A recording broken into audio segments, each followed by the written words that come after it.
All right, we have one other person I keep forgetting because I only met her yesterday. Holly, you better come on up too. And you can bring Vivian.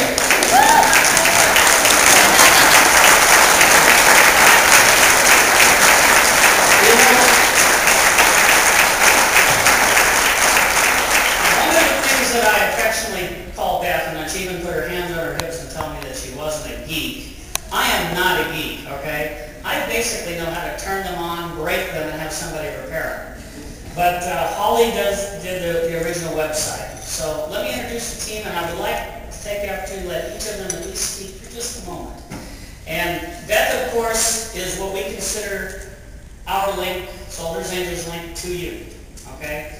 Chuck, of course, and Patty was the one that started all of this, and you've already seen our website, I hope, and you know how that started. Lynette is really in charge of organizing the requests and prioritizing them and getting the list together and helping to get the distribution out. And we basically do about 50-50 on the distribution and the handouts. And then, of course, I did not know Holly until yesterday, but I knew somebody was doing the website. So that's Holly.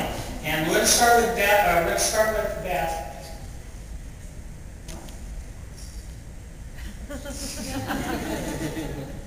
We rehearsed this. You know, I just invited Beth up about 10 minutes ago, and now she wants to be last. Okay. So, I don't know why, but we're going to let her. And so we're going to start off with Chuck then. We're going to start off with Chuck, Holly, Lynette, and Beth. I guess, yeah, you could say I'm the one that started this, much by accident.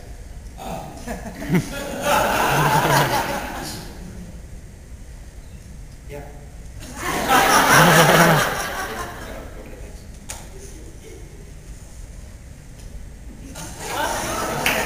Anyway.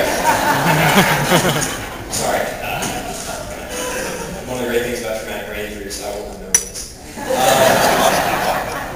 I guess about 2 years ago, next month, I woke up in Germany, which is a relative term because I wasn't really awake. I was one of the very seriously injured folks that was actually talking, which is kind of makes you a celebrity in and of itself, in the ICU there. And there was this lady standing over me, who I met again for the first time last night. And she said, "You don't recognize me, do you?" And I didn't, until I took a knee and looked up like this. "Gotcha, Mrs. G, how you doing?" And I remembered that she had given me a book about a guy named Rick Restorla, who, if you don't know the name, shame on you. And she gave me a blanket, a small lap quilt that I loved. And every time I went back to Walter Reed, I always asked for another one, and now we have a ton full. And Karen always reminds me, don't ask for any more quilts. We have plenty. But that was my first experience with Soldiers Angels outside of letters, boxes, great mail to the troops, and that level of support, which my men loved from the day we started receiving those packages. And the commander must be nuts. What's he doing screwing around on the internet getting care packages for us and letters? Telling soldiers, hey, if someone took the time to write you, make sure you write a thank you, and if you don't, I'll crush you. But really, they didn't mean those heartfelt thank yous. But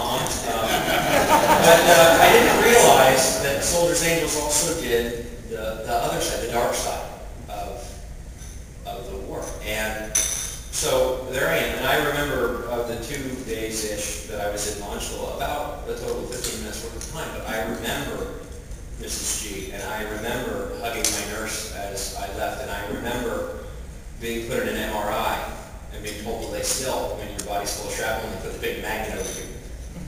And I will never forget the bus ride to the airport to get airlifted to D.C. I was to wait for it, and Germany is famous for cobblestone streets and buses and bouncing in cobblestone, and I remember screaming on every cobblestone. And the bus driver kind of chuckling and me asking the Marine Lance Corporal on the airplane to get off the airplane and go to the bus and beat that bus driver's ass. And God, he left the airplane, and I hope he did. But I'm getting way off topic again. Traumatic brain injury, and you're going to see how I say one of your story. So I get to D.C. and I was so out of it. I had to read this from my medical record too.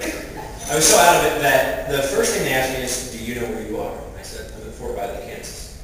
Do you know when it is? It's 1997.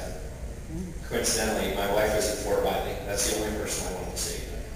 We were married in 1997. And then they said, I looked at the nurse and I said, can you get the insect out of the tube?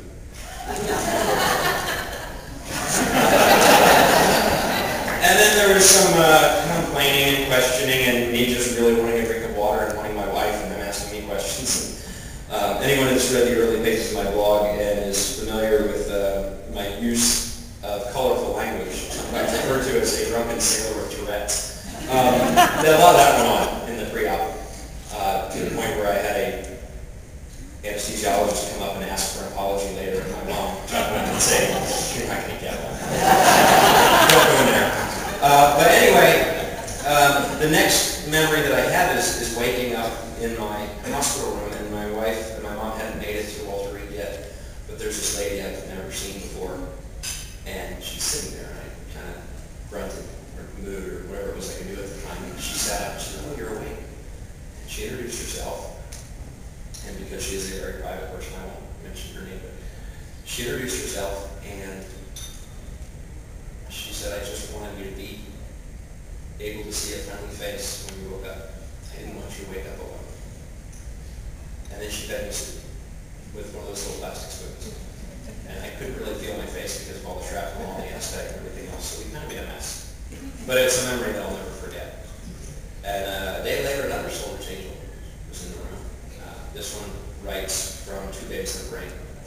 And the gift that she gave me with my arms all wrapped up in bandage and my legs torn apart, and I think I had 9 different tubes coming out of me at that time, making Chuck soup under the bed. Her gift to me was, can I do anything for you? And I said, this is going to sound weird, but I've got this huge booger in my nose.